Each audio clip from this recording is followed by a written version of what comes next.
L'amylose héréditaire à transthyrétine est une maladie autosomique dominante responsable d'une neuropathie invalidante et qui peut s'associer à d'autres atteintes d'organes, notamment des atteintes cardiaques, ophtalmologiques et rénales. Il s'agit d'une maladie rare. Son prévalence en France est estimée à environ 500 cas.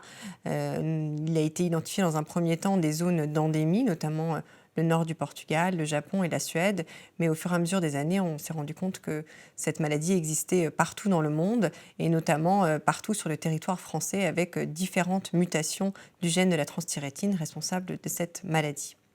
La présentation clinique peut être variable. Le tableau décrit initialement par les équipes portugaises était celle d'une neuropathie longueur dépendante, affectant principalement la sensibilité thermoalgique, avec une évolution lentement progressive. Les symptômes débutaient chez des personnes âgées de 30 ans environ et avec des antécédents familiaux de neuropathie amyloïde et accompagnés d'une dysautonomie.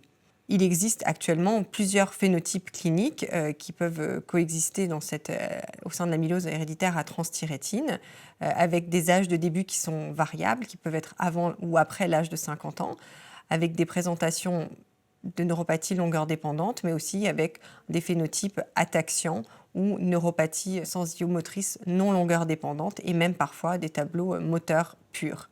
Le diagnostic est d'autant plus difficile en l'absence d'antécédents familiaux ou alors chez les personnes avec un âge supérieur à 50 ans où le diagnostic n'est pas toujours évoqué de prime abord.